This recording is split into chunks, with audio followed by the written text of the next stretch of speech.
Hello everyone and welcome back to my channel. On today's episode of me talking about stuff and things, I'm going to be going over episode 1 of Shipwrecked. Now before I continue, please check out the links in the description below. I highly recommend the surveys. I even have a 35-day challenge survey. Now onto the episode. We are introduced to the 4 groups of survivalists taking on this 35-day challenge as they are on boats somewhere in the Philippine Sea. The island they are being inserted near is known as the Lost Coast and has had a lot of shipwrecks. In group 1, there's Malu, Darrin, and Annalise. There's the group of Shawn, Patrick, and Allison, the third group of Adam, Amanda, and Jonny, and the final group of Dani, Jamie, and Jarrell. They do a dramatic insertion at night in the ocean. We hear the teams talk about their situations and are waiting for sunrise so they can try and spot some land. As the sun begins to rise, they make their way to shore, and after many hours of being in the water, they finally get to solid ground. The teams then look at all the items that they have, and they notice that they only have a small section of a map, which eventually will be brought together and will give them the location of their extraction point. And the teams also try to find a place for camp and also try to look for water. Day 1 with Malu, Darrin, and Annalise. Malu talks about taking online swim classes and practicing on her bed. This is all while, it's dark and they're in the ocean. We hear Darrin's backstory about living off the land. He is the winner of Last One Standing Season 3, and when they get to land, they manage to find some coconuts. And I would also like to point out that Malu brings a lot of personality to the show, which is really good in shows like this, because you need personality to keep people interested. Annalise is the first Argentinian to be on Naked and Afraid, and her first challenge was on Naked and Afraid Latin America. It was tough, and she was only one of 4 survivalists to complete that challenge, while 6 others had tapped out. The team find a dilapidated shelter that they can use the materials from to build a shelter. Annalise and Malu want to make a shelter, but Darrin wants to find water. They decide to make a small platform for the night. Darrin is annoyed that he is building a platform rather than getting water, and he lets his irritation be known during the Talking Heads interview sections.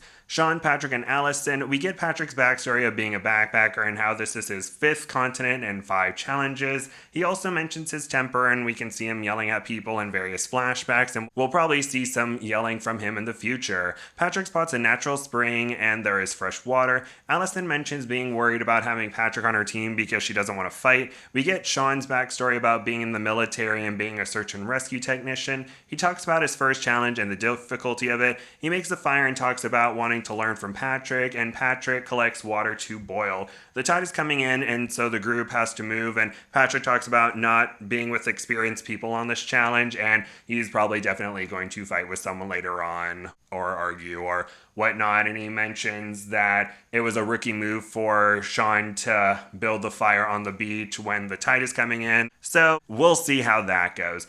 Adam, Amanda, and Jonny. The team finds a dilapidated shelter that they can use materials from. Jonny and Adam go look for fresh water while Amanda works on the fire. We get Adam's backstory about living in the Australian bush, and we see moments from his previous challenge, including eating a fish while his partner was sleeping.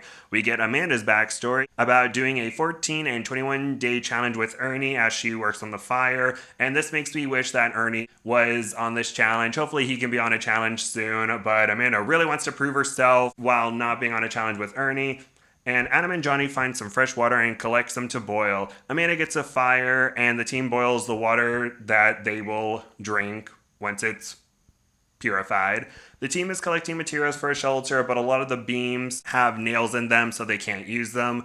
They then work on their shelter with a ladder since their shelter spot is on top of an elevated rock foundation. We get Jonny's backstory about having 10 years of experience in the United States Army and information about his past challenge. Amanda cuts her thumb and a medic cleans it up and wraps it in a bandage. Dani, Jamie, and Jarrell. Dani tells her backstory about working in wilderness medicine and has worked as a volunteer search and rescue instructor. She is a vegetarian and is out of her element in the ocean. Jarrell gives his backstory about being athletic and how he had stitches before his 21-day challenge, and he had the stitches removed during his initial 21-day challenge. He says he is a legend in the making. Jamie goes into the jungle to try and find fresh water. We then get Jamie's backstory about being from Scotland and his ups and downs during his different challenges. He completed 2 21-day challenges but was mid-tapped during Last One Standing Season 3 and had to leave XL8 due to being severely affected by all the bug bites, and it was not a great time for him. Dani and Jarrell walk along a rocky outcropping and try to find water. After searching for a while, they can't find it, and they decide to migrate the next day to look for water. They find some materials to make a quick shelter for the night, and Jarrell is worried about the level of comfort in their temporary shelter, while Dani and Jamie are not as worried, and Jarrell does find sleeping difficult during the night. That night, everyone talks about their days, what they've accomplished, and what they need to do in the future.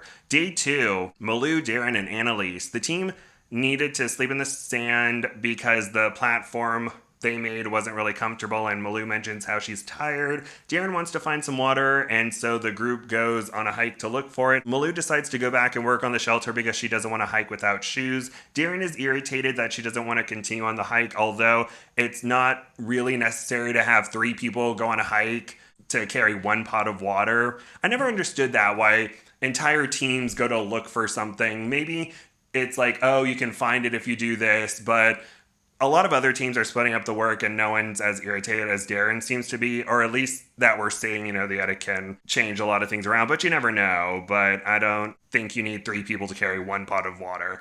And we get Malu's backstory about how she was a super fan and completed a 14-day challenge, and how she's the duct tape queen. She talks about the reasoning for her leaving her 21-day challenge due to her father being sick.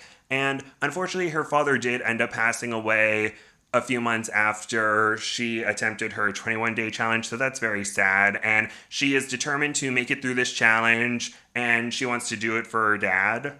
Malu works on the shelter and gets palm fronds for the roof. Darrin and Annalise have been gone a while as they search for water, but they eventually find it, but it takes them a long time to get there, and the hike is pretty treacherous. They head back to camp to boil the water, and I just also wanted to point out that they can't really go exploring around the area too much because they only have a quarter section of the map, so they have a limited area that they can know where they are, so they unfortunately can't really go looking for another source of water unless there's another source in their little section of map, but this seems to be the only source in the area that they're in. And the hike is so treacherous, and the area around the water is a little bit treacherous, so they unfortunately can't move their shelter that much closer, so it's all a kerfuffle.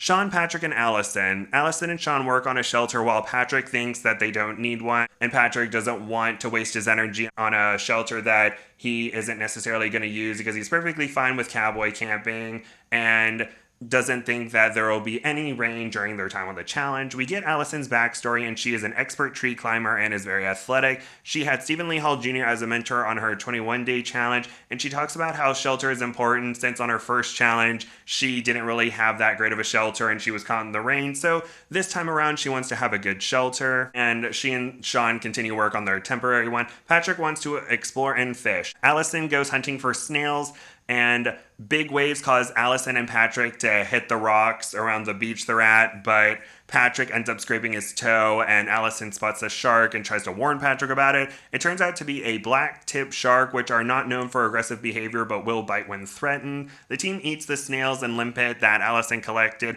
and Shawn is worried about Patrick's solo mentality and wanting to do whatever he wants and not really thinks about the group in his decision-making, but we'll see where that goes. Adam, Amanda, and Jonny. The group slept well. Adam and Jonny go fishing, and Adam gets an aquatic hermit crab. The team feast after cooking it. Amanda doesn't like seafood, but is willing to try new things for the challenge. Dani, Jamie, and Jarrell. Jarrell spots a snake in the morning, and he's worried and kind of jumps away from it because when you see a snake that might be venomous, you don't want to be anywhere near it.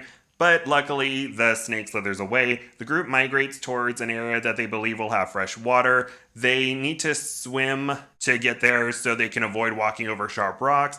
And the team packs up and begins their swim to the new location. After a difficult journey, they make it to a beach. They then go looking for water and luckily find some fresh water. The team spot a good place to make camp and get to work on their shelter. Dani mentions how she's happy that the group is getting along well, which may not last very long because in the trailer we do see some arguments, so I wonder when the fighting and bickering will happen. We'll see. Maybe next week, who knows? And the team spots a good place to make a camp and gets to work on a shelter. While the group is swimming, Dani gets stung by a box jellyfish. A medic is called and has to remove the tentacles from Dani's arm. Vinegar and antihistamine cream are used to neutralize the sting, but that does not relieve the pain that Dani is in. The venom is also causing dizziness due to increasing Dani's heart rate. She feels a lot of pain, and the episode ends with her being in pain and screaming. Dun dun dun!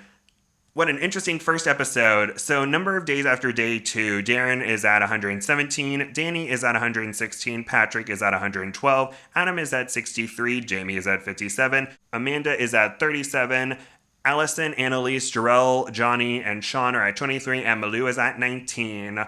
And some final thoughts. My favorite group is probably going to be Malu's group, because Malu's the best, and so any team she's on will be my favorite. And I think Jarrell, Jamie, and Dani's group is destined for arguing, as is Patrick, Allison, and Shawn. And I'm sure Adam, Jonny, and Amanda will get along well. I really hope no one from that group taps from the challenge, but we'll see what happens.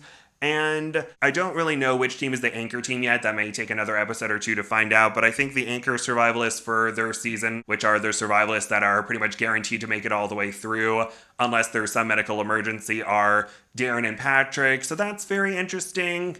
But anyway, Episode 2, No Love Lost on the Lost Coast. Sparks fly at multiple camps. Fire engulfs Patrick's shelter and a screaming match erupts. Darrin and his partners clash over survival priorities. While Dani and Jamie battle injury and illness, Jarrell scores fish. Adam tries the new water strategy.